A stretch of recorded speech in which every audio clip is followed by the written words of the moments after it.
Baik, shalom Bapak Ibu semuanya. Terima kasih komunitas Santo Thomas yang sudah mengundang saya untuk berbagi bersama umat yang sangat rindu berfoto-foto ria sebetulnya gitu ya. Saya diminta oleh panitia untuk berbicara tentang godaan, cobaan, pertobatan, dan kekudusan. Banyak banget, jadi butuh 4 hari saya berbicara. Baksonya sudah siap untuk 4 hari. Baik, kalau kita berbicara tentang cobaan dan godaan, mari kita lihat konsep dasar dahulu tentang cobaan itu apa sih, godaan itu apa. Jadi konsep dasarnya godaan itu bukanlah dosa. Tidak, godaan itu tidak dosa. Godaan menjadi dosa hanya jika kita membawakan godaan itu dalam diri kita. Jadi godaan itu adalah sesuatu yang belum dosa ke dalam diri kita sebelum kita memasukkannya. Maka sama-sama, ibu-ibu lihat laki-laki ganteng kayak artis Korea, enggak dosa, itu godaan. Tapi pada saat Anda langsung mengeluh, kok suami gue enggak kayak gini ya, baru dosa Anda. Anda dosa karena mengeluh gitu ya. Jadi pada saat Anda merasa, oh kok bagus ya, oh kok indah ya. Oh pada saat membandingkan dengan apa yang saya punya, di situ Anda sudah dosa. Anda sudah masuk ke dalam godaan itu. Mari kita lihat, bedakan. Kita harus tahu dulu. Supaya apa? Tidak semuanya dosa. No. Ini baru godaan. Tapi hati-hati, seringkali godaan masuk menjadi dosa tanpa disadari. Karena apa? Karena begitu rapuhnya hidup manusia. Sekali lagi, rapuhnya kita. Nah, kalau demikian godaan itu menjadi dosa kalau masuk ke dalam diri kita. Kenapa? Pertama, karena kecerobohan dan terlalu percaya diri. Misalnya saya nggak akan mungkin jatuh lah, nggak akan. Saya udah kuat kok. Jadi karena terlalu percaya diri, orang itu akhirnya apa? Jatuh. Maka nanti kita akan bisa lihat itu dosa yang paling lemah dalam hidup kita adalah apa? Kesombongan. Merasa percaya diri, overconfidence. Pada saat satu iblis dikeluarkan, 1000 legion akan datang. Yang kedua, kenapa kita bisa godaan itu masuk ke dalam diri kita? Kita menikmatinya dan menyerahkan diri. Ada orang juga, ya memang saya dari sononya sudah kayak gini, udah cetakannya. Nah, itu orang menyerah. Saya teringat ada sebuah cerita dari masyarakat Indian people, seorang tetuanya bercerita kepada anaknya, "Nak, di dalam diri kita itu ada 2 serigala. Serigala yang baik dan serigala yang jahat. Serigala yang baik ini selalu menasehatkan untuk berbuat baik, untuk berdoa, untuk bertahan, jangan mudah tergoda. Dan serigala yang jahat ini selalu memberi nasihat yang tidak baik. Balas, gak perlu, biarkan saja." Lalu anak tadi tanya kepada penatua tadi, "Pak Tetua, siapa yang menang? Serigala baik atau jahat?" Dan sang tetua ini berkata apa? "Yang menang adalah serigala yang banyak kau beri makan." Jadi kalau kita banyak memberi makan godaan, sedikit, Anda apa-apa, so kita akan mudah jatuh. Maka ada beberapa umat yang berkata, "Romo kok saya dalam hidup saya nggak pernah digoda ya?" Ya iya, karena Anda setan. Bukankah tertulis di kitab suci sesama setan jangan saling menggoda? Jadi kalau Anda merasa bahwa hidup Anda tidak pernah digoda, Anda sudah iblis. Anda sudah setan. Karena Anda tidak pernah merasa apapun salah. Kan ini sekarang masa prapaskah. Beberapa orang sudah, ayo pengakuan dosa. Bertanya pada pasturnya, "Pastor, dosa saya apa ya?" Ini lihat. Jadi orang ini sudah menikmati, sudah masuk dan sudah tidak merasa nggak enak hati lagi. Sudah tidak ada merasa tidak nyaman lagi. Karena dosa itu berbisiknya pada saat kita dapat. Merasa nggak enak, merasa nggak nyaman. Dan makin lama kita biarkan, makin lama kita biarkan, hati kita mati. Maka dalam Evangelii Gaudium, surat apostoliknya Bapak Fransiskus dikatakan apa? Akhirnya manusia tidak peka lagi pada suara Tuhan.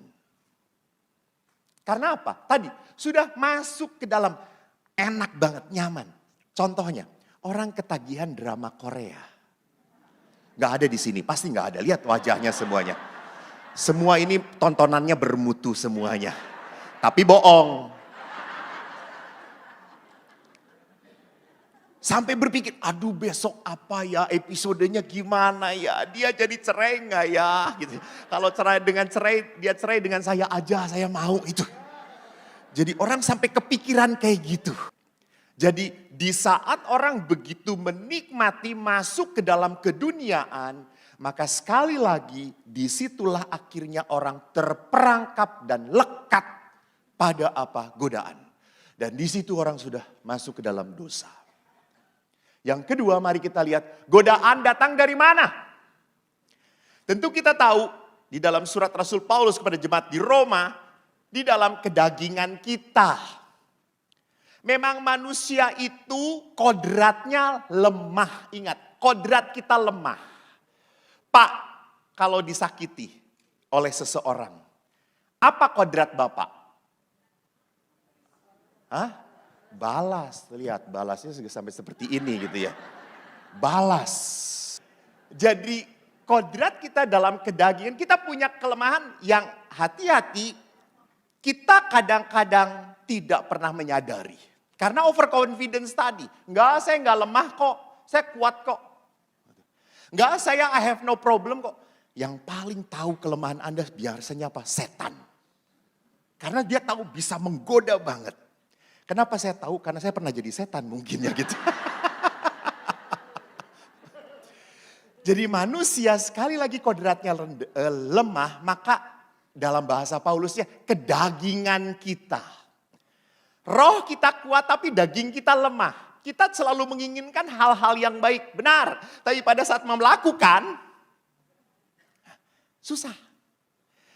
Orang-orang Katolik ini yang datang di sini, saya jamin tahu banget yang benar. Betul atau tidak? Tetapi Anda tidak hidup dalam kebenaran. Kok aduh? Ya betul itu adanya gitu.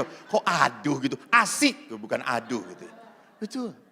Kita tahu banget hal yang benar tuh baik apa, kalau berumah tangga tuh harusnya seperti apa, melayani suami tuh kayak gimana. Jadi selalu niat kita bagus, baik. Mau puasa, mau pantang ini masa prapaskah. Kadang-kadang juga ada umat yang begitu lebay masa prapaskah ini. 40 hari. Tapi apa yang terjadi dari 40 itu nggak ada yang beres semuanya gitu ya. Karena kemauannya terlalu tinggi, tetapi pada saat dia harus realistis, membuka, bekerja, nggak bisa. Jatuh lagi dalam diri dia. Yang kedua, godaan itu muncul dari dunia kita. Kita banyak melihat dunia kita itu punya cara pandang sendiri. Jadi perhatikan bahwa dunia ini sekali lagi bisa menawarkan apapun yang membuat kita tertarik. Bisa jatuh. Jadi saudaraku lihat bahwa godaan itu ada di dalam dunia dan godaan itu lihat setan pun menggoda kita. Ada kuasa kegelapan. Ingat di dalam Injil Lukas kemarin kan waktu kita mengawali masa prapaskah itu kan bacanya tentang apa? Ini kurang Katolik tersesat tuh kayak gini. Bacanya tentang apa?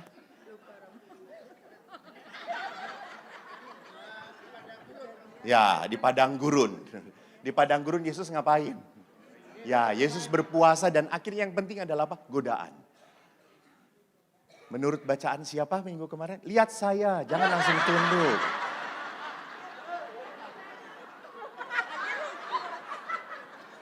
Ibu bukan mikir ketakutan, ibu mah.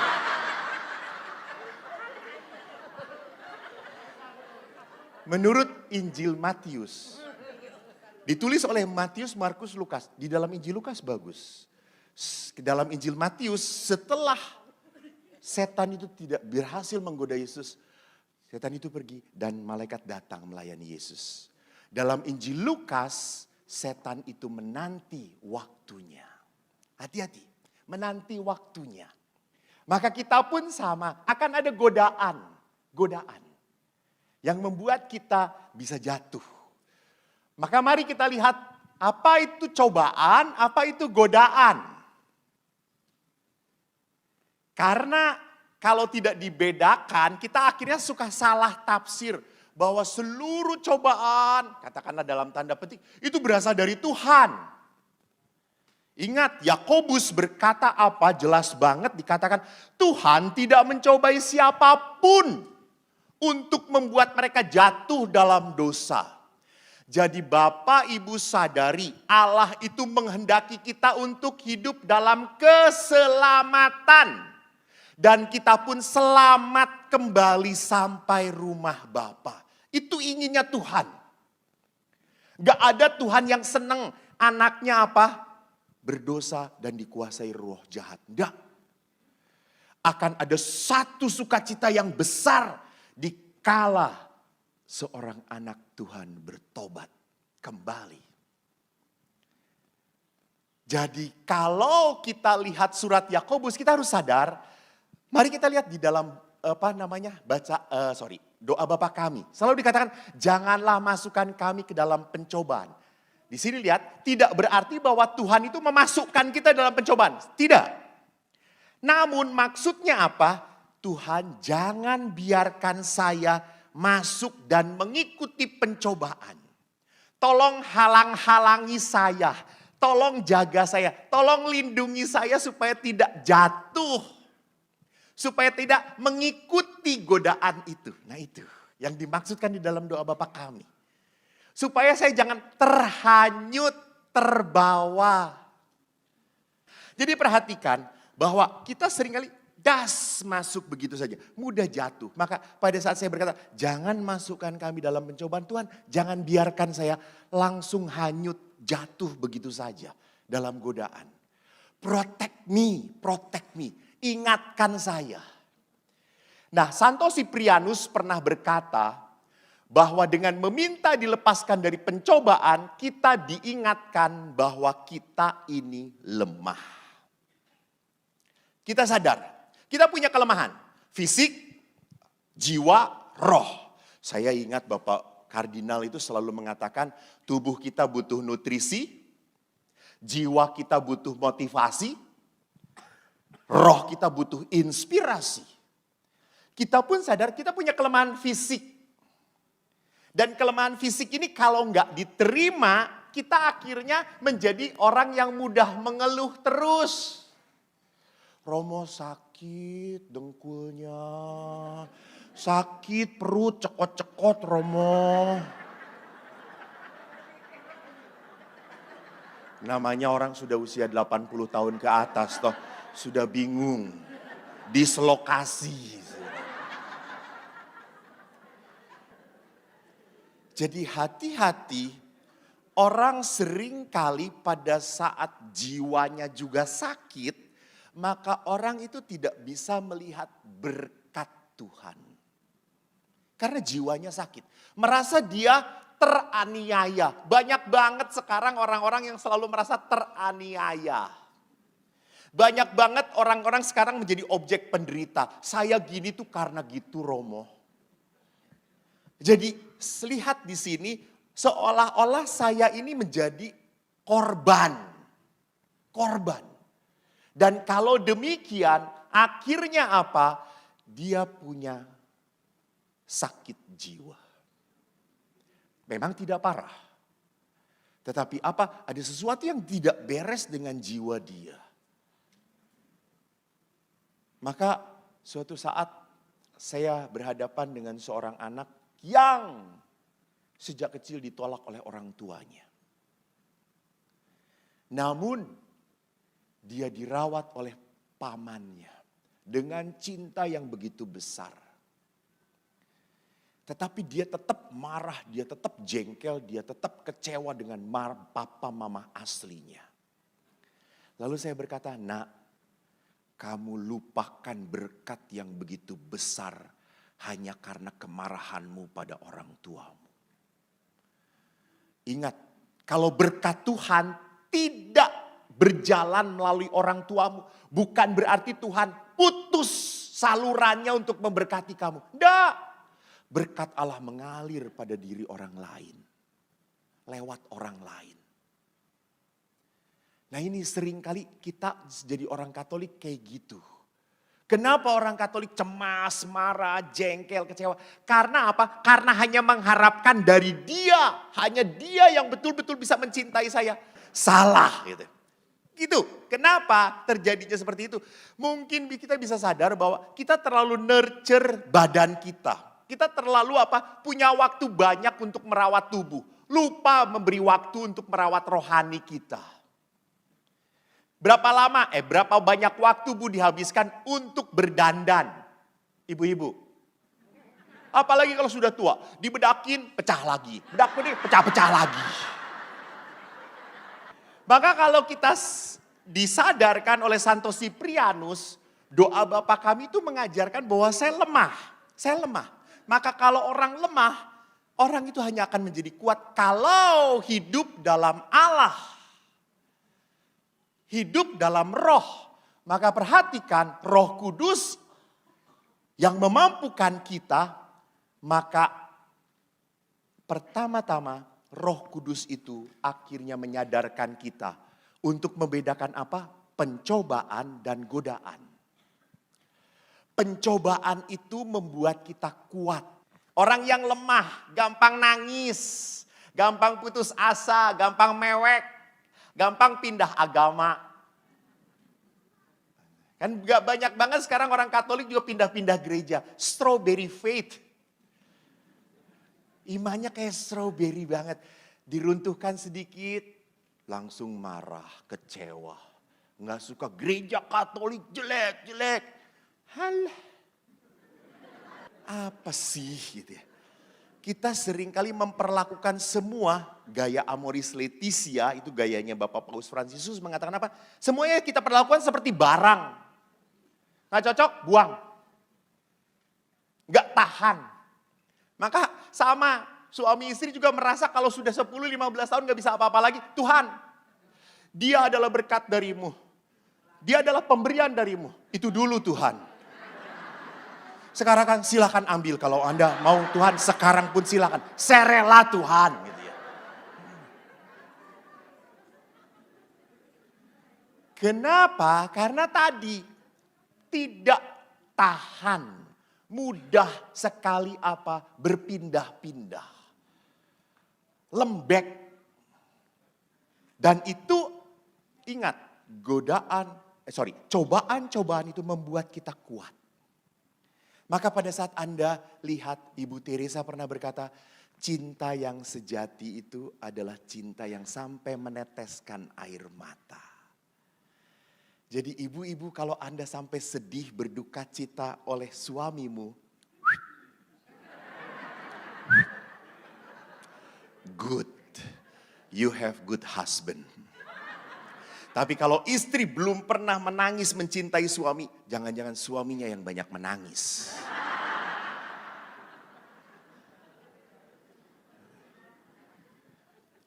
Jadi itu adalah ujian, Supaya apa?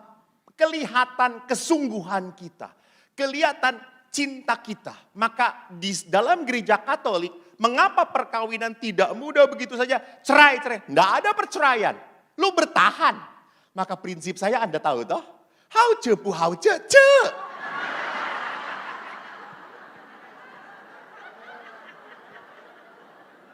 Itu yang saya pegang.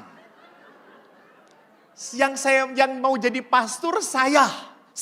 Yang bisa membuat saya bahagia menjadi pastor. Saya bahagia karena apa? Tuhan memakai saya. Tuhan memberkati saya. Tuhan mencintai saya. That's enough for me. Tapi kalau tiba-tiba karena Tuhan cinta lalu banyak ibu-ibu ngirimin makanan. Oh, that is blessing, you know. Dan kalau tidak ada yang memberi makanan, telepon saja. It's blessing also, isn't it? Lihat, penuh kebijaksanaan. Jadi kalau godaan itu selalu memimpin kita kepada dosa, jatuh. Nah yang kedua, Roh Kudus itu memampukan kita untuk membedakan kita ini digoda atau sedang mengikuti godaan. Kadang sering tak sadar bahwa kita ini sedang mengikuti godaan. Tadi, yang tiba-tiba hanyut saja. Maka saya tahu batas. Karena bisa hanyut, tergoda dan akhirnya merindukan.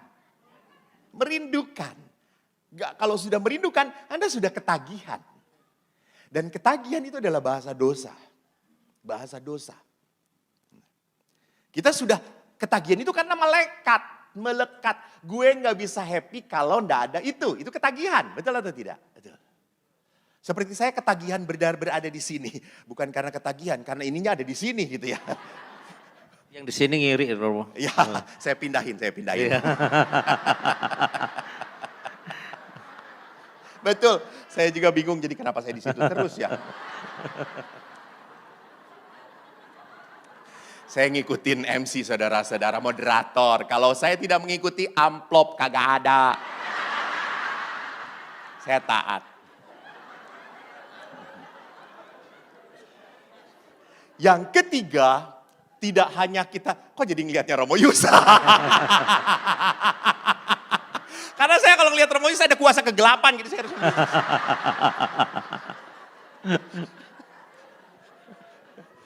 Jadi kita harus membedakan antara digoda dan mengikuti godaan.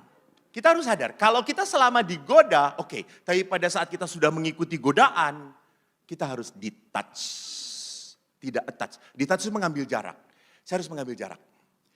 Sama, kalau saya sudah marah, pusing, tidak tahu apa yang harus Anda lakukan, Anda sudah terlilit oleh kuasa kegelapan. Jadi kuasa kegelapan itu bisa juga kerumitan jiwa, kerumitan.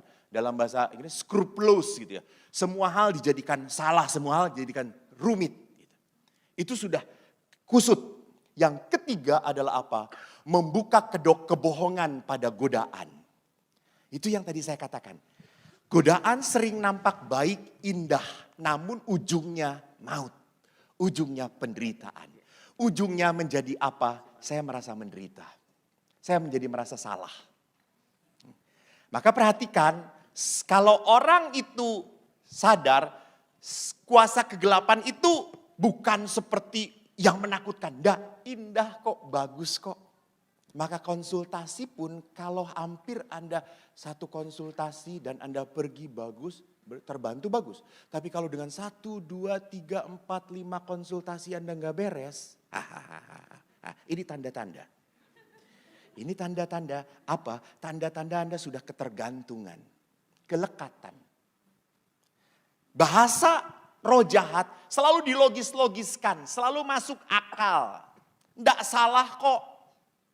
Contoh, lihat orang yang merindukan anak. Lalu pakai bayi tabung. Bolehkah dalam gereja? Nah lihat tuh tidak ada kesepakatan. Boleh atau tidak? Boleh atau tidak? Nah jelas. Gereja punya hukum yang jelas. Bahwa untuk kelahiran seorang anak itu hanya boleh terjadi secara normal. Tidak ada intervensi manusia seperti apapun. Lalu akhirnya ada orang yang mengatakan, Romo, kan ada orang yang sungguh mau merindukan ingin punya anak. Kenapa kok nggak boleh? Kok tidak diperbolehkan? Kan wajar toh seorang ayah ibu merindukan seorang anak, betul. Tapi ingat, anak itu di dalam hidup perkawinan adalah anugerah. Dan jangan menjadikan anak sebagai sumber kebahagiaan perkawinan Anda. Salah. Karena hati-hati, anak pun bisa merenggut cinta suami istri. Tuh. Pada suami istri itu tidak boleh cintanya kurang dari 100%. Anak itu buah dari cinta suami istri. Karena seringnya apa? Saking cintanya kepada anak, you have so many time with your children, but you have no time with your couple. That's not right. Gak benar. Maka sering juga terjadi opa oma senang sekali ngerawat cucunya. Dan cucu senang dengan opa oma. Karena semua apa-apa boleh. Oma gak berani melarang, sekali melarang cucu gak akan datang. Dan kalau cucu gak datang, oma dengan opa lagi, oma dengan opa lagi. Dan itu adalah penderitaan. Hei Bapak Ibu yang terkasih, lihat bahwa seringkali saya membenarkan hal yang tidak benar karena alasan apa? Karena alasan sepertinya logis, dilogis-logiskan. Logis, betul. Logis kok, ilmu manusia sudah pinter kok. Anda sekarang lihat di Cina sudah bisa membuat perempuan yang bisa diajak ngomong. Disuruh-suruh apapun mau. Jengking. Tuh kan pikirannya gak bener tuh. Saya gak teruskan. Rupanya umat Romo ini parah semuanya ya. Ini kan umat gereja ORK toh semuanya. Bukan umat saya Romo ini, sebagian besar umat Helena. Didikannya OSC.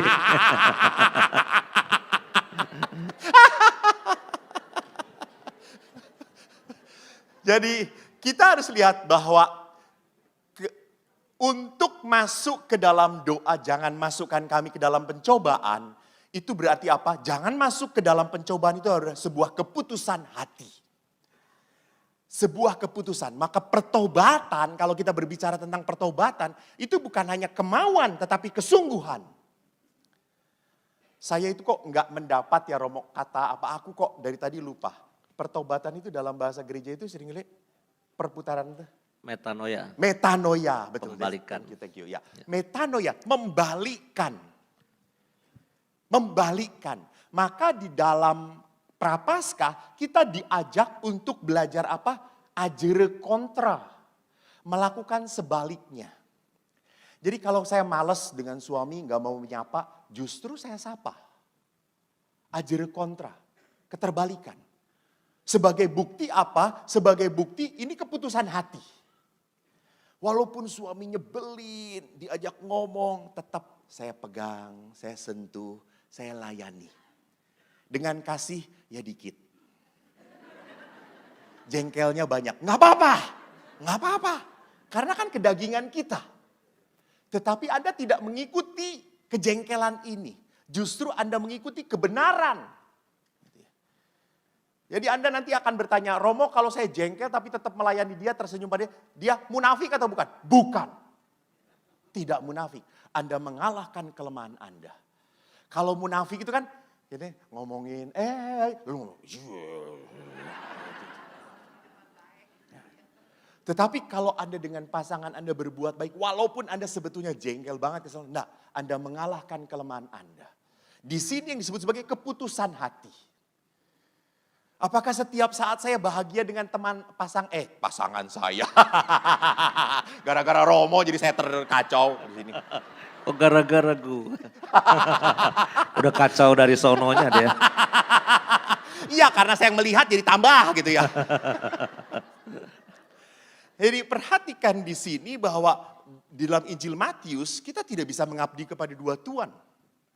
Kita tidak bisa mengabdi kepada Allah dan mengabdi pada diri sendiri. Enggak. You must serve God. Kita harus melayani Tuhan. Maka di dalam segala hal kita harus belajar untuk melihat apa? Wajah Allah di dalam orang-orang yang menyebalkan. Nah itu susah itu lihat. Susah. Wajah Allah di dalam orang-orang yang pernah menyakiti Anda. Itu susah. Bagaimana bisa melihat wajah Tuhan di dalam pribadi yang seperti itu? Orang dia nyakitin saya. Orang dia sudah nipu saya. Orang dia sudah merusak saya. Ingat bahwa dunia ini banyak mengajarkan tentang apa? Balas. Mata ganti mata, gigi ganti gigi. Sedangkan Yesus adalah apa? Ampuni, ampuni. Kenapa? Karena Yesus mau mengajarkan tentang kedamaian batin. Damai sejahtera. Itu kata-kata Yesus. Damai sejahtera bagi kamu. Dan kedamaian itu tidak akan pernah mungkin ada kalau batin kita masih dipenuhi dengan kesakitan. Nah, saudara-saudaraku, pencobaan itu pun bisa terjadi dalam bentuk pencobaan rohani. Yaitu apa? Orang terlalu percaya bahwa dirinya itu dekat dengan Tuhan. Maka di sini sering disebut sebagai orang-orang yang punya kesombongan rohani. Saya sudah diberkatin Tuhan kok. Saya kalau berdoa maaf ya tidak dengan bahasa Indonesia lagi, dengan bahasa roh.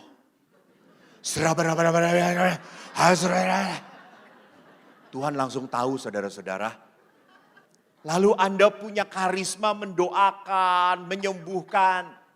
It's only God. You are the tools of God. Tuhan hanya mau memakai kamu. Maka saya bersyukur jadi pastor. Banyak didoakan oleh saya cepat meninggal. Ada juga yang didoakan oleh teman-teman saya pada sembuh. Dan dia terkenal. Dia terkenal. Saya kurang populer untuk pendoaan. Ya sudah, Tuhan tidak memakai saya untuk itu. Ya terimalah. Setiap orang mendapat karunia-Nya masing-masing dan harus digunakan untuk apa? Untuk membangun gereja Allah, membangun gereja Tuhan. Jadi di sini harus kita sadar kalau kita punya talenta, kita punya berkat, ini pemberian Allah yang harus diberikan pada orang lain. Maka saya selalu mengingatkan kepada umat Helena bahwa kita itu dipanggil oleh Tuhan bukan untuk menjadi tangki. Tangki itu mengumpulkan. Enggak, kita dipanggil oleh Tuhan untuk menjadi apa? Talang. Pemberi berkat. Saya bahagia beberapa kali pada saat di Helena, umat Helena ini Romo. Betapa murah hatinya mereka Romo. Fur, kasih aja, kasih. Lagi bangga, lagi cinta-cintanya sama Helena. Datang kepada saya berkata, Romo saya itu sudah diberkati Tuhan. Begitu banyak Tuhan memberkati. Saya kok dapat bonus dari perusahaan, boleh gak saya berikan? Berapa Romo? Ya, pasti minta bagian kalau dibagikan, betul gak? Enggak, saya cuma mau bandingin sama yang umat OKS kasih aja.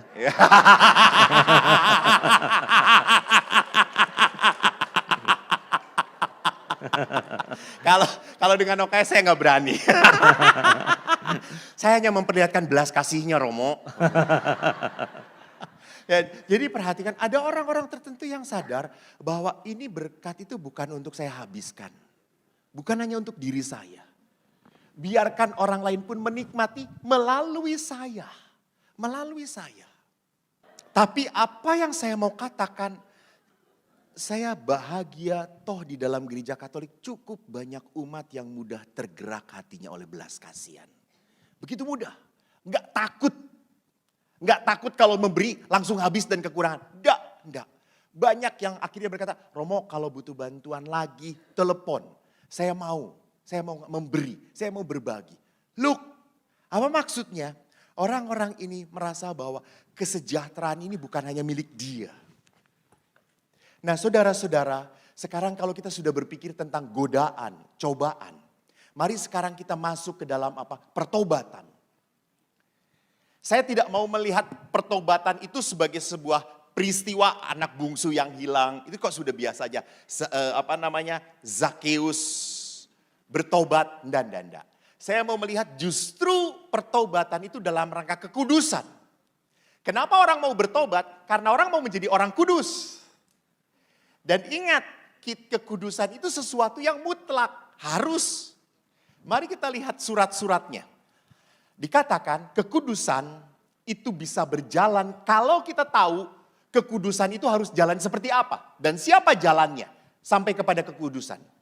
Untuk sampai kepada kekudusan hanya Yesus jalannya. Dia memberikan cara untuk sampai pada kekudusan. Nah sekarang mari kita lihat dalam Injil Yohanes bab 14 ayat 1 sampai 6. Saya skip saja poin bawahnya. Dikatakan oleh Thomas, Tuhan kami tidak tahu kemana engkau pergi. Jadi bagaimana kami tahu jalan ke situ? Yesus berkata, akulah jalan kebenaran dan hidup.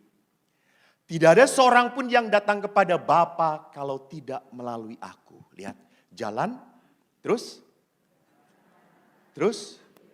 Nah, Santo Agustinus bagus banget menjelaskannya. Enteng. Akulah jalan. Artinya apa? Kamu berjalan di sampingku. Kau harus berjalan di samping aku. Dan kalau Yesus berkata, aku kebenaran, itu artinya apa? Kau harus datang kepadaku. Ngobrol dengan aku. Bicara dengan aku. Dan kalau Yesus itu berkata, akulah kehidupan. Yesus berkata, engkau harus hidup di dalam aku.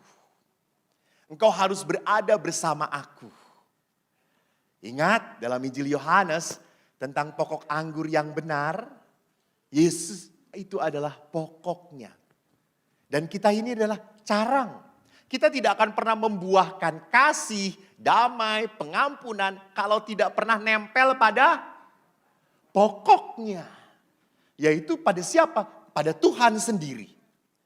Maka kalau kita berbicara tentang Yesus itu jalan, kita harus sadar. Hanya Kristus yang adalah Allah yang dapat memberikan kepastian jalan keselamatan. Dan jalan ini adalah jalan kesempurnaan kasih atau kekudusan yang harus dicapai oleh 3 hal. Menyangkal diri, terus. That's right, 3 hal itu. Menyangkal diri, memikul salib, dan mengikuti aku. Maka di dalam Lumen Gentium artikel 42, hasil dari Dekret Konsili Vatikan kedua, dikatakan apa? Semua orang beriman Kristiani diajak dan wajib mengejar kesucian dan kesempurnaan sebagai status hidup mereka. Yang ingin saya lihat tekankan di dalam Lumen Gentium ini bagus sekali mengatakan apa? Bagaimana caranya mengejar kesucian, kesempurnaan. Lihat yang saya garis biru ini. Mengarahkan keinginan hati dengan tepat. Jadi keinginan kita tuh harus diarahkan. Karena keinginan kita itu seringkali arahnya kemana-mana. Kan kalau kita lihat sekarang setelah pandemi ini berkurang, semakin berkurang. Orang itu berpikir, Romo ziarah kemana? Yuk kita pergi kemana?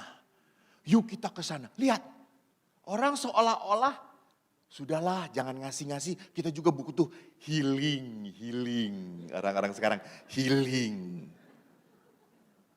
Sambil ngegiling. Kan cari kuliner toh ngegiling itu gitu ya. Jadi orang-orang sekarang lihat inginnya kalau udah dapat berkat, untuk dipakai apa? Beli apa? Kemana? Itu. Meributkan ke sana. Maka kalau orang hanya meributkan tentang diri dia, maka orang itu tidak akan pernah punya waktu untuk memikirkan orang lain. Maka kita harus belajar apa? Mengatur keinginan kita pada hal-hal yang tepat. Dan yang kedua menarik, menggunakan hal duniawi ini digunakan. Namanya berkat, dipakai, dikasih oleh Tuhan. Berkat itu anugerah, bukan musibah. Enggak, pakailah. Tetapi apa? Jangan melekat pada kekayaan. Tidak melekat. Jadi kalau hilang, ya sudah. Ya enggak apa-apa. Seorang anak SMA pernah cerita pada saya, Romo, saya itu Romo pernah naik motor tabrakan. tabrakannya tunggal, saya licin, jatuh, saya nabrak pohon. Saya telepon kepada mama, "Ma, aku tabrakan." Mamanya langsung, "Motornya gimana?"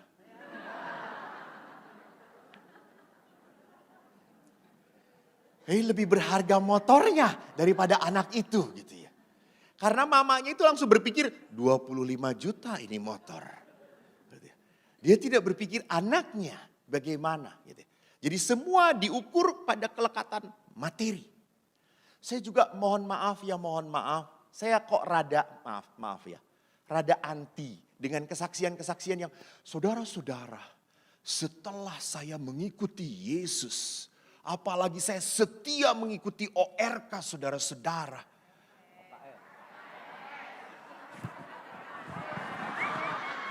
OKS ya? Tidak komentar. Waktu saya.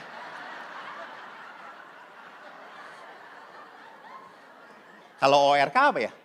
Oase Rohani Katolik. Kok gue ORK ya? Setelah mengikuti OKS, rajin, usaha saya makin diberkati Tuhan Romo. Saya nyumbang ke Romo Yus 10 juta, Tuhan ngasih ratusan juta Romo. Nyumbangnya 2,5 M Romo. Oh iya. Ya. Bukan 10 juta. Harusnya gitu ya. Jadi perhatikan, kok jangan menjadi manusia yang bergaining dengan Tuhan. Ini melekat. Saya baru menyumbang kalau diberkati Tuhan. Oh my goodness, dari dulu Tuhan ngeberkatin. Ya toh. Aneh setelah merasa diberkatin, setelah banyak cuan gede. What? Lu bisa hidup aja udah berkat. Sudah berkat. Tugas Allah itu bukan tugas. Karya Allah itu adalah memberkati. Gitu ya. Jadi jangan sampai kita melekat. Maka Bapak Ibu ada 3 hal yang ingin saya tekankan. 3 pola injili untuk melawan godaan.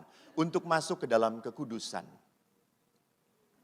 Pertama, memang karena saya seorang biarawan, beliau rohaniwan. Di biara itu kami mengucapkan kaul, kemurnian, kemiskinan, dan ketaatan. Lalu di sini dikatakan kesucian, kemurnian apa? Lekatkan hidupmu pada Tuhan. Lekatkan hidupmu pada Tuhan. Bapak Ibu, tolong jangan pernah berpikir itu mah hanya untuk para imam, para suster, biarawan. No. Justru makin yang membutuhkan supaya bertahan adalah suami istri. Suami istri. Mengapa gitu? Bu, Pak, tanya Romo Yus, saya juga sama. Yang banyak datang minta didoakan itu suami istri. Jarang saya datang kepada Romo Yus, bro doain gue, jarang. Mungkin bro akan berkata, apaan sih lu? Suami istri, kenapa? Karena begitu beratnya. Anda harus memikirkan pasangan Anda yang makin dipikirin makin nyebelin. Anda harus memikirkan usaha Anda, anak-anak Anda, cucu-cucu Anda, semua dipikirkan. Romo Yus kan tinggal telepon doang. Orang langsung berbelas kasih. Jadi Bapak Ibu yang membuat Anda kuat bertahan sekali lagi hanya doa. Jadi Bapak Ibu ingat banyak hal dalam kehidupan yang tidak bisa kita hadapi. Saya percaya itu. Kalau Anda sendirian, Anda hanya bisa bersama Tuhan. Maka jangan pernah berdoa, Tuhan mudahkan hidup saya. Jangan banyak permasalahan, no. Berdoalah, Tuhan sertai aku supaya aku kuat. Supaya aku kuat. Di dalam pelayanan pun berat. Emangnya setiap pelayanan adalah para malaikat? Tidak. Hidup bersama pastor. Apakah hidup bersama Pastor Yus kemuliaan? Tidak. Seperti nanti bacaannya sore ini. Musa, Elia bersahabat baik dengan Yesus. salib bisa terjadi gitu. Di samadhi sih kemuliaan Romo. Itu menurut dia saudara-saudara. Versi yang tak teraniaya gitu ya. Gitu. Jadi perhatikan, banyak dalam kehidupan Anda tidak akan pernah bisa bertahan kalau tidak dalam Tuhan. Maka bahasa Bapak Paus banget. You must become a Christ-centered person. Christ-centered person.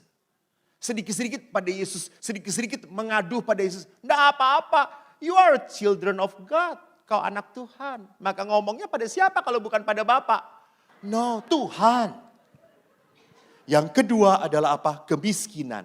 Hidup sederhana. Tidak terikat. Ugahari. Ugahari itu apa? Bebas. Semua berkat suatu saat akan pergi. Oke. You must know how to detach. And you will know how to detach when you know how to attach. Artinya apa? Saya kalau diberi berkat, nikmatilah berkat itu. Jadi Bapak Ibu kalau selama Anda masih bisa berjalan, selama Anda masih bisa pergi, pergilah ke OKS. Banyak hiburan sukacita di sana.